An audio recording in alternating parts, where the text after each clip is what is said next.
وہ ہے on line banking. اب یہ مشترکہ بینک ہیں سارے, اسی کی ساری آن لائن بینکنگ ہو رہی ہے. یعنی ہمارے لیے تو جو آن لائن بینکنگ کے پہلے مسائل بیان کیے تھے وہ اتنے کام کے نہیں تھے. اب جو بیان ہو رہے ہیں یہ کام کے ہیں کہ آن لائن بینکنگ میں کیا ہوگا. آن لائن بینکنگ میں بھی یہی ہوگا کہ آن لائن بینکنگ میں جو ٹرانزیکشن ہوتے ہیں, جو پیسہ ادھر سے ادھر ادھر سے ادھر جاتا ہے, اس میں اگر یہ آن لائن ٹرانسفر ہوا ہے اور ہم نے مثلا کوئی کام کیا ہے یا ہم نے کوئی چیز بیچی ہے, وہی پرانی باتیں, یا ہم نے کوئی سروسز دی ہیں یا ہم نے کوئی گڈز سیلز کی ہیں, سیل کا کام کیا ہے. جیسے خواتین بہت ساری چیزیں, خواتین کا لباس سیل کر رہی ہوتی ہیں, بیوٹی پروڈکٹس سیل کر رہی ہوتی ہیں. اگر beauty product online sale کیا ہے اور اس کے پیسے ہمارے اکاؤنٹ میں آ گئے تو مالک بن جائیں گے. اسی طرح سے کچھ سروسز دی ہیں. سروسز دی ہیں کا مطلب کیا ہے؟ مثلا آن لائن قرآن پڑھایا ہے, آن لائن میتھمیٹکس پڑھایا ہے, آن لائن کسی کا پرچہ حل کر دیا ہے, آن لائن کوئی بھی دوسرا کام کیا ہے اور انہوں نے آن لائن ٹرانسفر کر دیا, تو اس کے تو پکے مالک بن جائیں گے ہم. یہ تو بالکل صحیح ہو گیا بالکل. یعنی پکے مالک بن جائیں گے کا مطلب کوئی بھی بینک ہو, چاہے کافر و مسلمان کا ہو, چاہے مسلمان و حکومتی کا ہو, چاہے کافر مسلمان حکومت کا ہو, کوئی بھی بینک ہو, اس کے مالک بن جائیں گے. اس لیے کہ ہم نے یا تو سروسز دی ہیں اس کے پیسے ہمارے پاس آئیں, یا ہم نے کوئی گڈز سیل کی ہیں اس کے پیسے ہمارے پاس آئیں, تو ایسی صورت میں تو ہم اس کے مالک بن جائیں گے. ہاں, اب وہی بات آ جائے گی کہ اگر فرض کیجئے کہ گریجوٹی ملی ہے, پروویڈنٹ فنڈ ملا ہے, بونس ملا ہے اور یہ ہمارے پاس آن لائن آ گیا ہے. اچھا, پچھلی بار ایک چیز رہ گئی تھی, وہ بھی آج شامل کر لیں اسی میں. عام طور پر جو آج سے 10 سال پہلے, بلکہ 5 سال پہلے, بہت پرانی بات نہیں ہے, یہ آن لائن کا اتنا سسٹم نہیں تھا. تو اگر گریجوٹی ملتی تھی یا پروویڈنٹ فنڈ ملتا تھا تو وہ چیک کی صورت میں ملتا تھا. اگر چیک جمع کروایا ہے اکاؤنٹ میں, اکاؤنٹ ہمارا ہی ہے, ہمارے اکاؤنٹ میں ہمارے نام کا چیک جمع کروایا ہے اور کمپنی نے دیا ہے, اور کمپنی نے یہ کہہ کے دیا ہے کہ تمہارا ہو گیا, مگر اگر ہم نے اکاؤنٹ میں جمع کروایا تو ہم مالک نہیں بنیں گے اس کے. اکاؤنٹ میں پیسہ آیا ہے تو جب تک یہ اکاؤنٹ میں پڑا رہے گا ہم مالک نہیں دیں گے, نہیں مالک نہیں بنیں گے. یعنی جن افراد کو چیک ملا ہے, اور زیادہ تر بڑی کمپنیاں چیک ہی دیتی ہیں, کیش دیتی نہیں عام طور پر, زیادہ تر کمپنیاں چیک دیتی ہیں. تو چیک کی صورت میں جو پیسہ پروویڈنٹ فنڈ جمع ہو رہا ہے, 80 لاکھ روپیہ جمع ہو گیا. اگر گریجوٹی جمع ہو رہی ہے, 1 کروڑ کی گریجوٹی جمع کرا دیجیے, یہ 1 کروڑ کا چیک دے دیا انہوں نے, تو یہ چیک اگر ہم نے جمع کروایا ہے تو اس کے بھی ہم مالک نہیں بنیں گے.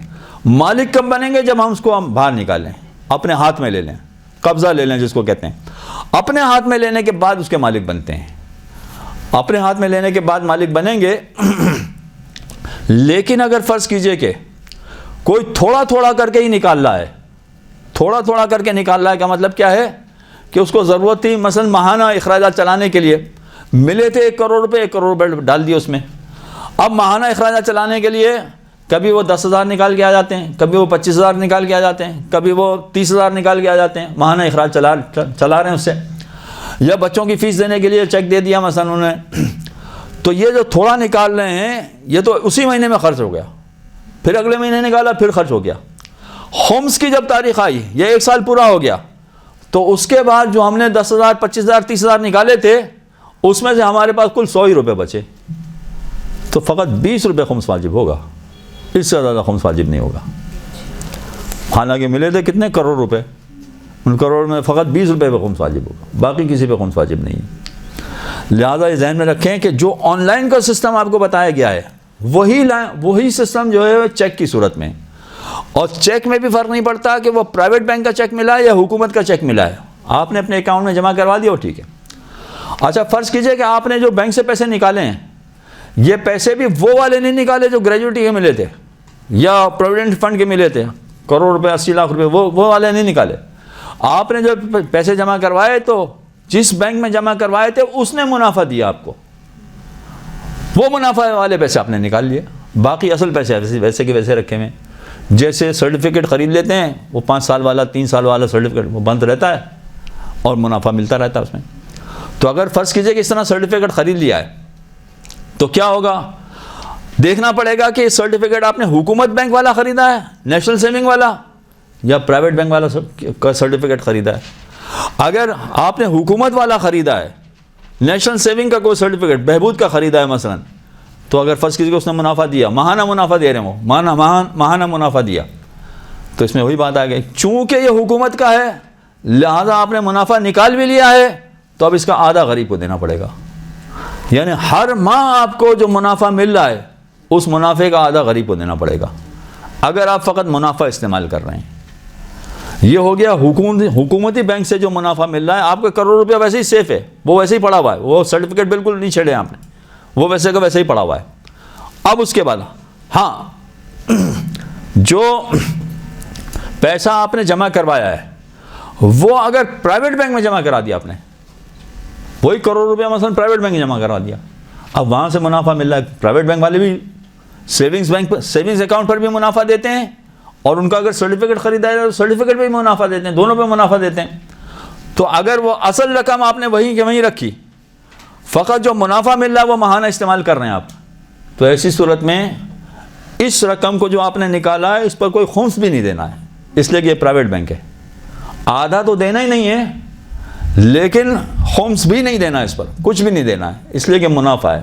اور پرائیویٹ بینک کے منافع میں پہلے آ چکی تھی بات کہ پرائیویٹ بینک کے منافع میں وہ مالک نہیں بناتے. ہاں ہم نے کوئی چیز خرید لی, ہم نے کپڑا خرید لیا اور کپڑا وہ پڑا رہا ہماری خمس کی تاریخ تک, تو کپڑے پر خمس آ جائے گا. یہ تفصیل ذہن میں رکھیے.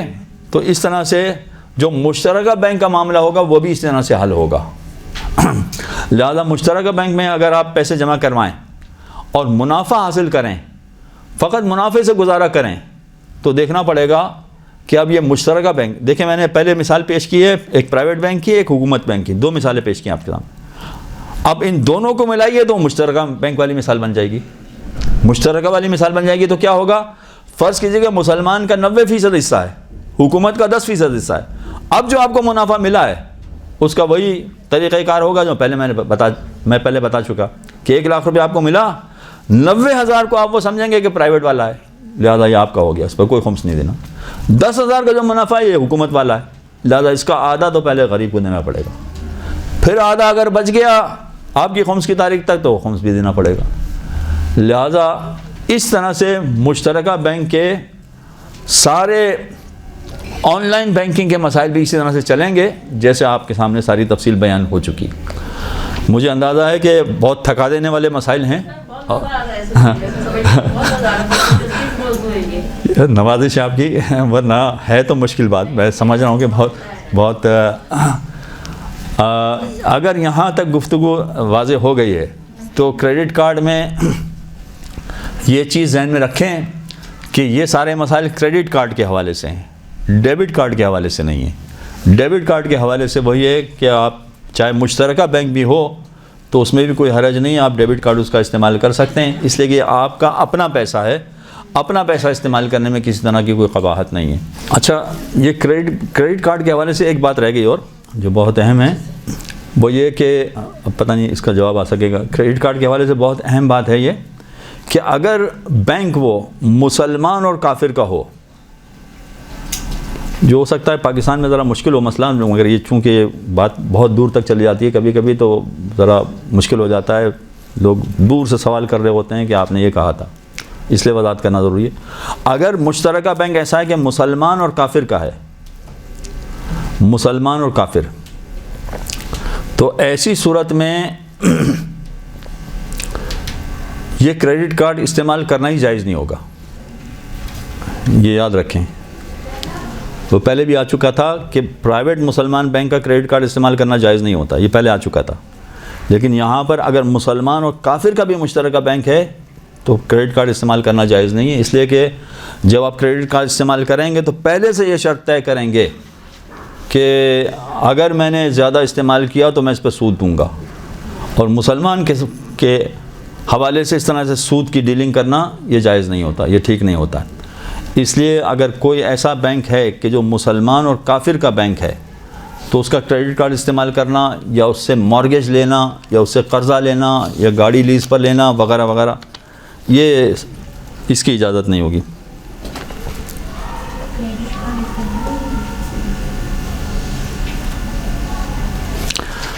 جیسے مشترکہ بینک میں مسلمان اور حکومت میں پرسنٹیج کے لحاظ سے دیکھیں گے تو جب 3 مشترکہ بینک ہوں تو ایک نیت کیسے ہوگی؟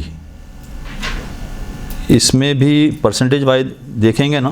جی ہاں بالکل پرسنٹیج وائز دیکھیں گے. اگر 3 مشترکہ بینک ہیں نا، مسلمان، کافر اور حکومت، تینوں کا بینک ہے، تو ہمیں دیکھنا پڑے گا کہ سب کا حصہ اتنا ہے کہ جس کو معتدن بے کہا جائے، قابل توجہ مقدار ہے، تو یہ مانا جائے گا کہ 3 کا مشترکہ ہے. اور اگر کسی کی مقدار بہت کم ہے تو وہ قابل توجہ مقدار نہیں مانا، یعنی آٹے میں نمک کے برابر ہے تو نہیں مانا جائے گا اس کو مشترکہ بینک.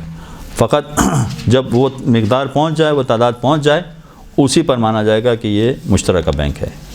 وصلی اللہ علی محمد وعلی الطاہرین. ایک صلوات پڑھنا.